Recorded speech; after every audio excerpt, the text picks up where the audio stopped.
Archaeologist makes strange discovery in the jungle. He can hardly believe his eyes. John was an archaeologist like no other. He loved reading all sorts of history books and exploring historical mysteries himself. He called it hunting when he traveled the world to begin further excavations. No one understood how John always managed to unravel great mysteries, but once again he found himself in the jungle to do just that. He knew exactly where he was and started digging. It didn't take long for him to find something. He and his colleague had set up a base camp in the jungle after John uncovered some evidence of a major find. He alone had determined where the team had to go. They even set up a laboratory in the base camp. He preferred to work all alone, undisturbed, with nature as the background noise. On this day, too, he had gone on his search well-equipped. Determined, he had reached a point that he had already marked on his map. It was always a great responsibility to determine a new dig site and then to retrieve the artifacts from the earth undamaged. It wasn't always easy, and John had assembled a team of the best archaeologists to do just that. Unearthing true treasures and gaining fame had always been his desire. He did it again now. And soon he started investigating the marked location. He came across something unique. John was squatting on the ground and started to remove layer by layer. He already had his next great discovery at his fingertips. He dug and brushed away the dust with a brush until what was underneath was revealed. The object stuck deep in the ground, and John was sure to have found something unique.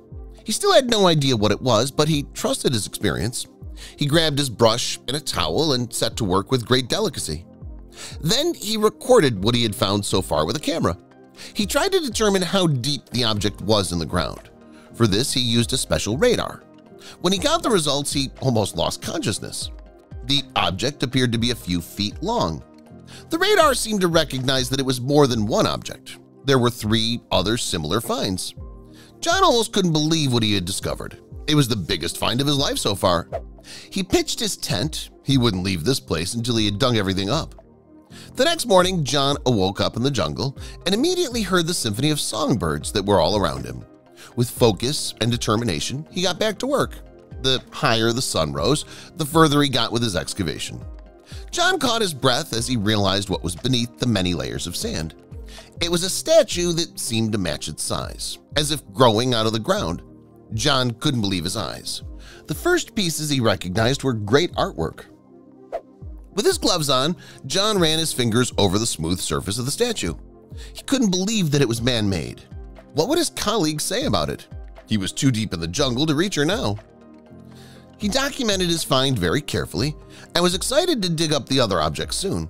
He took photos, measured the statue very precisely, and wrote down all the details. This find alone would cause an uproar in the archaeology community. There was still much more to discover. John rushed to dig up the second object as well, experiencing déjà vu. The facial features of the second statue seemed to resemble the first. A second head and a second body emerged. He was not yet able to assign the material exactly. John was drawn to the statues. They seemed so real, almost as if they had a pulse, or at least some tangible energy. John felt it all over his body. It could just be his excitement, but he had to keep digging.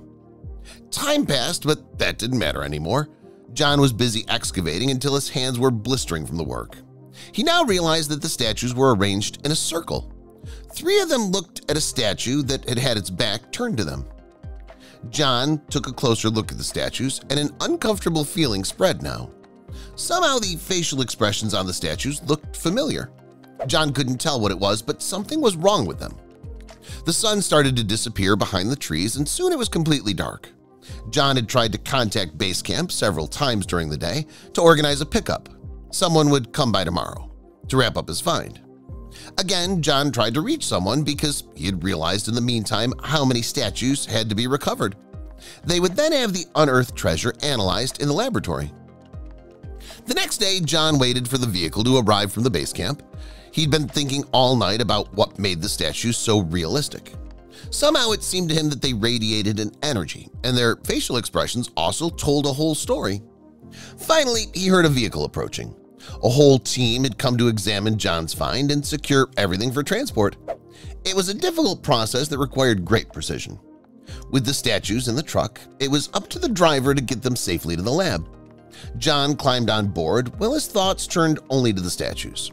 Soon they would know more about the whole thing, and he couldn't wait. In the laboratory, they were already waiting for John and the statues. John urgently wanted to be involved in the investigations and sent his colleagues home for the time being. This was his discovery after all, and he wanted to be the first to find out more. First, John looked at the statue with a magnifying glass. He immediately noticed that the statue was made of a material he was familiar with. Although he had directed many excavations, the bones were usually animal or human. This time he had to take a sample. He ran a cotton swab over the statue and tried to deposit as much material on it as possible. Then he put the cotton swab in a machine to find out what material it was. As this process took shape, he devoted himself to dinner. He hadn't taken a single break all day.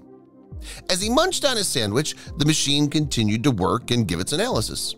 John ate the last bite and walked over to the computer. When he saw the results, he almost choked on the last bite. He couldn't believe it. He read the results aloud to even believe them. How was that possible? Although he thought he knew the material, he now realized that he had never dug anything out of such material. That was rare in his profession. In order to really uncover all the secrets, John decided to X-ray the statues. He carefully placed the first statue on the table and pushed it into the room with the X-ray machine. He left the room and took the picture. John's mouth fell open when the image finally loaded. He couldn't contain his emotions any longer, and a tear rolled down his cheek. The statues were not normal works of art. In fact, they were human remains that had been petrified.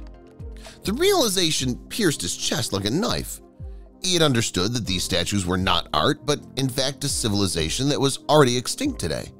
Now it would be up to him to understand how the people had been preserved so well. These people must have had knowledge that enabled them to hold on to the past.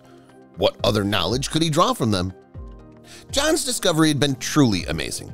He had to tell his colleagues about it. Even though it was late in the evening, he woke up all his staff at base camp. They all shared his passion for archaeology, and they immediately realized that it had to be a great find. When John realized his discovery, he was initially met with uncertain looks. Had he interpreted the find correctly? Had he been able to interpret the computer's analysis correctly? In order to convince his employees, they went to work themselves, and they again sent all possible analysis through different machines. It didn't take long before even his skeptical employees were convinced. It was the truth. John had told them the truth, that was for sure. They had found a civilization long gone. It was old but in good condition. The team slowly began to speculate what they could learn from the find. The journey to explore the statues was far from over. You would definitely find out a lot more. The most important point, however, was to see how the people had been so well preserved. To honor the past, most of the statues were taken to a museum for public viewing. One statue remained in the lab for further testing. John prepared for his next adventure. Again, John would devote himself to different books for months until he found the next mystery he wanted to solve. This didn't always work out, but you have to give him that he had a certain nose for it. His studies and lifelong dream had paid off. His team would continue to support him in the future, and the base camp would be moved again. Where would you go next? To Egypt? To Scandinavia? John would tell the team soon enough.